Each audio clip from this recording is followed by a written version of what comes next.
reach out in 2 weeks, leave a voicemail, don't hear from them directly. What do I do in that case? What are you saying in the voicemail?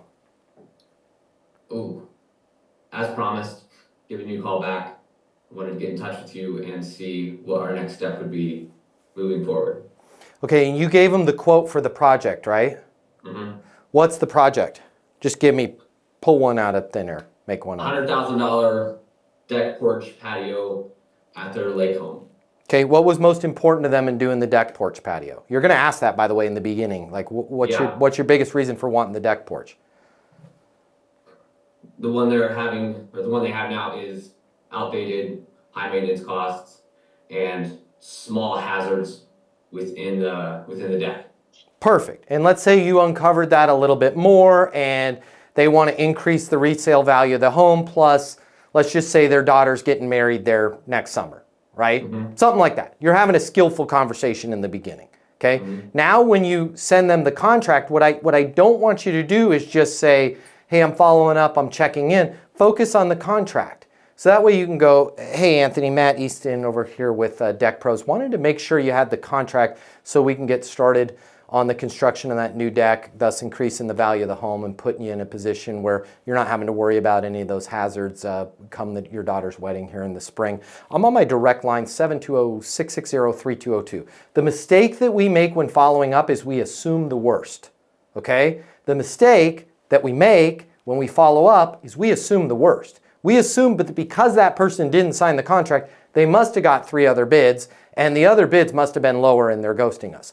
Most of the time, some of the time that's the case. Most of the time, do you know what it is? It's that they're a lazy ass. Because people are lazy asses, and they haven't gotten around to it. But the minute I call a lazy ass and go, hey, I'm just calling to see if you have any questions, nobody goes, oh shit, yeah, I'm a lazy ass. I don't have any questions, I was just lazy. Right? They all go, oh yeah, I have questions, right? Or if you show a weakness like, hey, I want to see if there's anything we can do to get the business, they immediately think, thank God I didn't sign that. Thank God, once again, being lazy has saved me money, because if I had signed that as is, I wouldn't have gotten this discount. So focus on the thing that they're supposed to do, okay? If they had the contract, focus on signing the contract. If they said, we need to think about it, got it, perfect. I'll shoot you over the details so you can take a look. And then what's a good next step?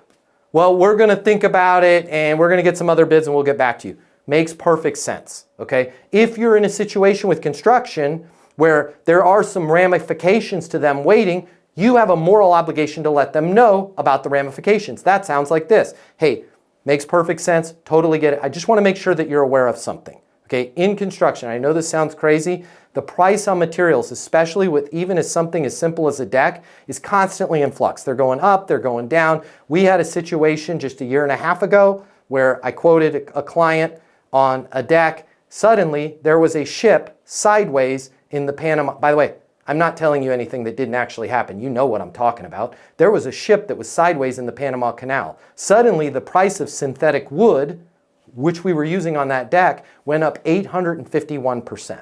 Okay, then I had the unfortunate experience of having to walk that client and let them know we can no longer do the deck at the price that was quoted. I just want to make sure that I'm clear on something.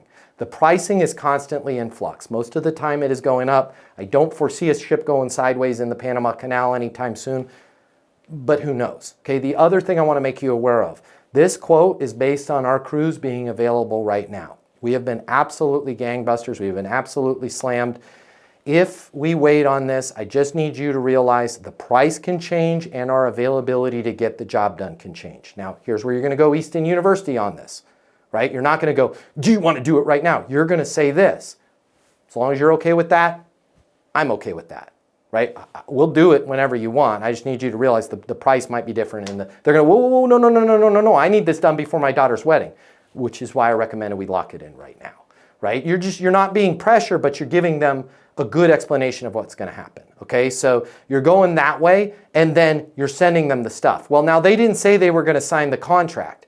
So on that one, again, you can't say, hey, wanted to make sure you had the contract to sign, because you're just sending them information. You're still not calling to follow up, check in, or see if they have questions. As promised, calling to see if it makes sense for us to get started on the construction project of that deck so we can get all those minor hazards completed, increase the value of your home, and put you in that position to have your daughter's wedding this spring go off without any problems. I'm here on my direct line, 720-660-3202. Nowhere in your eastonuniversity.com sales training will I ever tell you to call somebody and ask them if they have questions, because they'll just make stuff up. Nowhere in there will I tell you to check in, because it's not skillful. What you are going to do is say, as promised, calling to see if it makes sense, or, hey, wanted to reach out to you personally and make sure you had the contract so you can. I'm going to resend it to you right now. We're going to be very clear, the same way a pilot trying to land an airplane talks to air traffic control, right? They don't go, hey, I'm just checking in to see if you guys had any questions on landing the plane. Requesting permission to land on runway 18. Delta 737, permission approved, runway 18, right? We're just gonna be real clear with landing these deals, because the one thing I learned, and I'm not a pilot, as you're coming in on final, not a good time to start flipping switches and go, what does this do? Land the bird. Hey, it's Matt Easton, founder of Easton University Sales Coaching. If you like this video, I think I'm about to become your new best friend, because I want to cover the cost for you to get the closing mini masterclass.